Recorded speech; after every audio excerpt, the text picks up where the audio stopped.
نزرقف نزدرق نزنعقل ፀጉሪ أو ሰሙን ሓንቲ ግዜ ጥራሕ ንሕፀብ ተለና ንገብር ማለት ነፅሎም ምክንያቱ ናይ ፃዕዳ ሽጉርቲ ከምዚ ደቂቅ ነገር ክሓልፍ የብሉ ብደንብ ገይረ ክነፅሎ ማይ ኣብ ፃዕዳ ሽጉርቲ ሓደ ብርጭቆ ማይ ደሞ ዝተጠቂመን እየ ክልተ ብርጭቆ ጠቅላላ ማለት እዩ ወይ ደሞ ናይ መሽራርሕ ድዩ ዝበሃል ዱቄት ሕሩጭ ኣለኒ እሱ ክጥቀም እየ ማለት ኣነ እዚኣ እያ ዘላትኒ ባዝሊ እዚኣ ተጠቂመን እየ ቁርንፊድና ባዝሊ ገይርኸን ሰሪሐን እየ ብደይ ክለቀልኽን እየ ምሸት ንእሽተን ገበርክን ትርቅሳት ኣለኽን ማሳጅታ ገይርክን አሉ ዋው እዩ ኣብዚ ደሞ ናይ ዘይት ሰላም ናይ ዓለም ቻናል ቤተሰብ ከመይ ቀኒኹም ሰላም ዲኹም ኣነ ሰላም እየ እግዚአብሔር ይመስገን ከምቲ ኣነ ሰላም ዘለኽዎ ንስኹም ሰላም ክትኾኑ በዓል ትምልት ተስፋዬ ሎማዓንቲ ቆንጆ ዝኾነ ማስክ እየ ሒዘ መፅእ ዘለኹ ናይ ፀጉርና ንዝረግፍ ንዝደረቅ ንዝነቃቀል ፀጉሪ ብጣዕሚ ዝጠቀመኒ እና ፍቱን መድሓኒት ዝኾነ እንደገና ደግሞ ቅድሚትና ሻርፕ ገለ ስለንገብር ስለንሽፈን ሲ ዝተቆራረፀ ገለ ኣለዎ ምሽ ቅድሚትና ብጣዕሚ እዩ ዘውፅእ ማለት እዩ እና ኣብ ሰሙን ሓንቲ ግዜ ጥራሕ ንሕፀብ ተለና ንገብር ማለት እዩ ኩሉ ግዜ ዝገብሮ ማለት ኣይኮነን ግን ሓደ ሰሙን ካልኦት ገይርክን ሓደ ሰሙን ደሞ እዚኣ ተጠቂምክን ብጣዕሚ ለውጢ ዘለዎ እዩ ኣነ ለውጢ ስለዝረኸቡ ከሎ እየ እና ሸሞንተ ፍረ ዝኾነ ፃዕዳ ሽጉርቲ ሕፅብ ቢልና ሓደ ብርጭቆ ማይ ገይርና ከምዚ ገይርና ንጥሕና ኣነ ፀጉሪ ብዙሕ ስለዝኾነ ሓደ ብርጭቆ ገይርኒ ኩናትክን ግን ንእሽቶ እንትኾን ፀጉርክን ፍርቂ ብርጭቆ ተኣኽለክን እያ ማለት እዩ ፍርቂ ብርጭቆ ገይርክን 4 ሓባ ደሞ ፃዕዳ ሽጉርቲ ትገብራል ትኽእላ ኢኽን ናተይ ግን ብዙሕ ስለዝኾነ ፀጉሪ ሸሞንተ ሓባ ገይረኒ ኢኹ ማለት እዩ እና ከምዚ ገይርና ነፅሎ ተፅላት ኣለኽን ብደንብ ገይርክ ነፅሎ ምክንያቱ ናይ ፃዕዳ ሽጉርቲ ከምዚ ደቂቅ ነገር ክሓልፍ የብሉ ብደንብ ገይርክ ነፅሎ ማይ ጥራሕ ኢኽን ትገብሮ እምበር ከምቲ ናይ ፃዕዳ ሽጉርቲ ሰፋያ ዝሓለፎ ፃዕዳ ሽጉርቲ ተፅላት ኣለኽን ድሓር ፀጉር ክትሕፀባት ኣለኽን ኣይፀርየልኽን ስለዚ ብደንብ ገይርክ ነፅሎ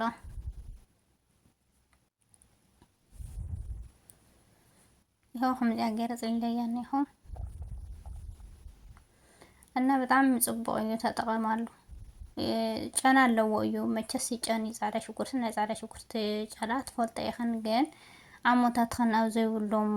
ዘይብሉ ግዜ ትጥቀማት ከላይ ኢኽን ንሳቶም ያኒ ናብ ደገ ተወፅኡ ተለው ስራሕ ኣቢልና ብዙሕ ሰዓት ደሞ ይነፅንሐን ወይ ፍርቂ ሰዓት ወይ ሓደ ሰዓት ኢና ነፅንሖ ምርፍ ብዙሕ ሰዓት ኣይፀንሕን ምክንያቱ ፃዕዳ ሽጉርቲ ጨና ስለዘለዎ ብዙሕ ሰዓት ኣይፀንሕን ማለት እዩ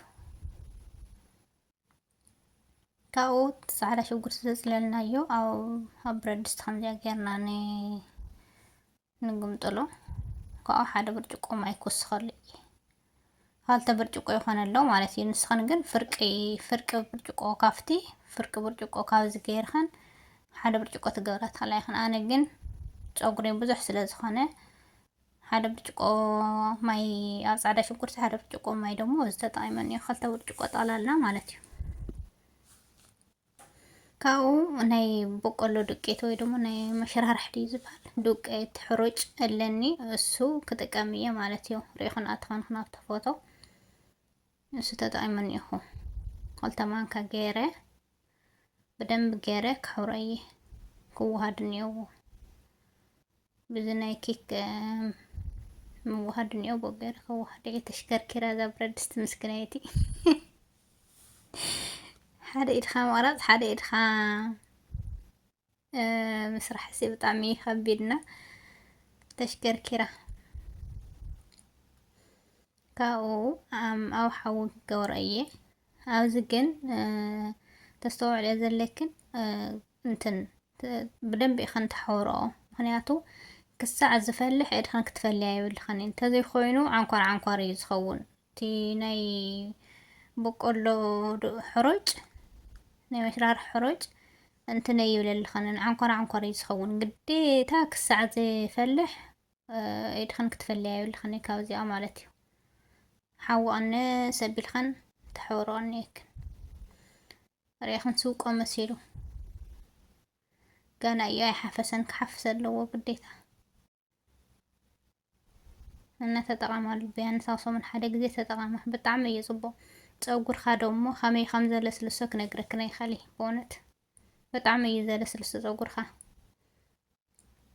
በቃ ዝረግፍ ዝነቃቀል ምናምን በቃ ብሓደ ግዜ እዩ ጠጠው ዝብል በተለይ ተደጋጋሚ ተጠቃማት ኮይንከን ዋው እዩ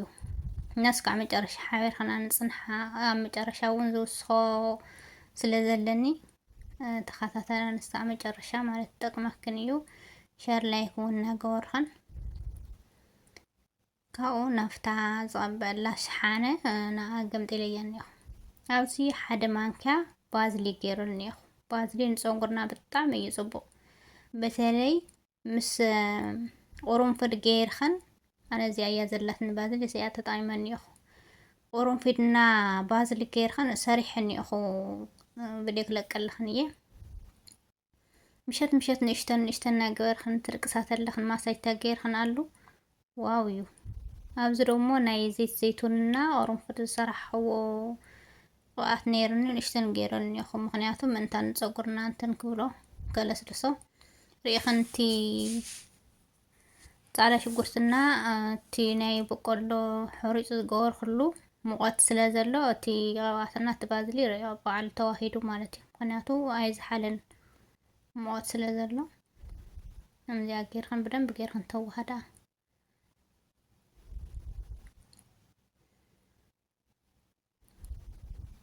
እና ቢያንስ ኣብ ሰሙን ሓደ ግዜ ተጠቀማላ ኢኽን ጠቅመክን እያ ናተይ ፀጉሪ ኣብቲ ፎቶ ትሪኦ ኣለኽን መጀመርያ ክመፅእ ናብ ዝናብ ስዑድ ክመፅእ ከለኹና ሕዚ እንታይ ዓይነት ኣፈላላይ ከም ዘለዎ ኣብኡ እኒኦ ሮዮ ምክንያቱ ዘይነውሕ ፀጉርስ የለን መቸስ ምስ ስራሕ ስለ ዝበዝሐና ንፀጉርና ግዜ ንህበን ገለ እምበር ቢያንስ ብሰሙን ሓደ ግዜ ከምዝታት ንጥቀም እንተኮይንና ዝተፈላለየ ዓይነትና ስራሕና ማስክታት ንጥቀም እንተኮይንና ብጣዕሚ እዩ ዝነውሕ ፀጉርና ብጣዕሚ ማለት እዩ ግን ግዜ ንረክበሉን መቸስ ስራሕ ስለ ዝኾነ ካብኡ ኣብዚ ደሞ ርኢኽን ከምዚ እንጣጥዕ ዝተቐባእ እዩ ዝመስል ብጣዕሚ ልስልስ ኢሉ በቃ ደስ ክብለካ ርኢኽን ዶ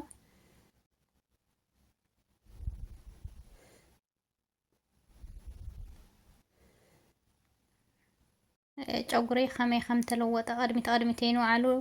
በቃ በራሕ እየ ኮይነ ነይረ ብስሩ ተመሊጠ እየ ነይረ ዳርጋ ተመሊጠ እየ ነይረና ሕዚ ግን እግዚአብሔር ይመስገን ብጣዕሚ ነዊሕለይ ማለት እዩ ቅድሚት ይንዋዓሉ ነዊሑ ዋላ ፀጉረይ ብጣዕሚ እየ ለስሊሱ ስለዚ ሓዋተይ ቢያንስ ኣብ ሰሙን ሓደ ግዜ እናሰራሕክን ተጠቀሞ ማለት እዩ ንዓይ ስለ ዝጠቅመኒ እየ ንዓኽን ሸር ዝገብረልክን ዘለኹና ቢያንስ ኣብ ሰሙን ሓደ ግዜ ሰሪሕክን ተጠቀማ ላይክ ሸር ደሞ ኣይትረስዑ ክብራተይ ናትኩም ላይክ እና ናትኩም ሸር እዩ ንዓይ ዘበረታትዐኒ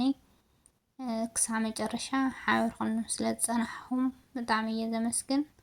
بقى تعال الفيديو كسعنا راخة سنين عاكم باي باي.